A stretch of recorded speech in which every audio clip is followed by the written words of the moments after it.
So where were you during the outage that happened in the Superdome during Super Bowl 47? I was watching the game at the Lake Chalet when it happened. It happened 13 minutes and 22 seconds into the third quarter. Now, as a person who has been involved in trying to bring a Super Bowl to his city, in this case Oakland, for the 2005 Super Bowl that we lost the right to host to Jacksonville, I'm going to speculate on what I think happened based on my research and my knowledge of stadium design and operation. First of all, this is the video that CBS ran. I'm going to take you through it. 50-yard line time clock here is so low that had it been illuminated during the halftime show, it would have been in every shot. Stop it right there. That guy is Frank Sapowitz. He is the head of special events in the NFL, a good guy. He's always on top of what's happening, and so I know this took him completely by surprise. Let's go. So we took that out, put it up there so that I could see it and that everybody else saw it. All right, we lost lights. All right.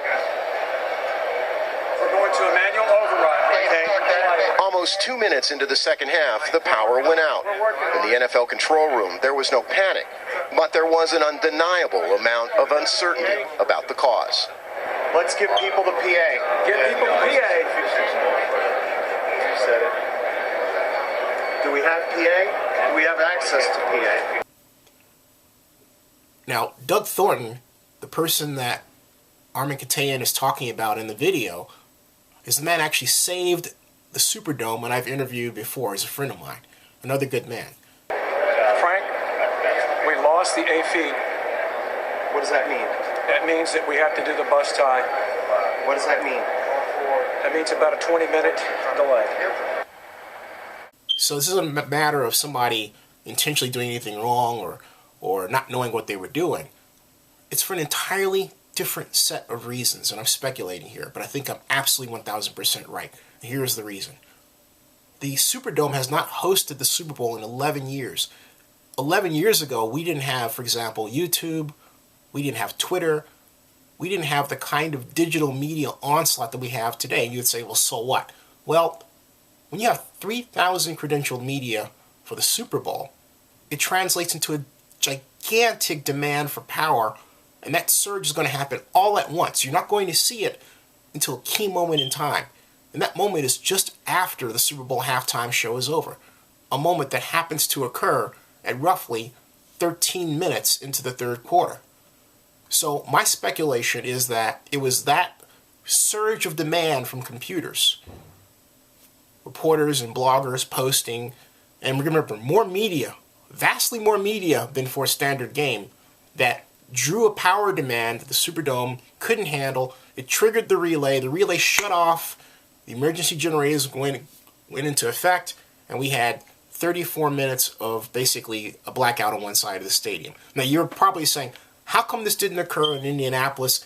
How come this didn't occur in Dallas the year before that? Here's my answer. Because this surge in the use of media has increased dramatically over the past 2 years. We've talked about it alone with the demand on cell phone towers and its weight, and just the overall demand to push out media of all kinds through computers. Not mobile, because mobile is not the issue. Mobile runs on its own batteries, but just computers alone. And so those stadiums have particularly the Dallas Stadium, has a different energy distribution design than the Superdome. Dallas was designed by GE, and the Superdome is by Entergy, which is a local company out of actually Arkansas. And HOK, Helmut Obed and Castlebaum, designed both the Cowboys Stadium, and which hosted the Super Bowl that the Green Bay Packers won 2 years ago, and then last year's Super Bowl, that was in Indianapolis, they designed that as well, Lucas Oil Stadium. So the same energy systems went into those stadiums. So we've got roughly the same design. And what I mean by the same is for the Dallas Stadium, didn't have the same kind of low-level feeder systems that the Superdome operates on.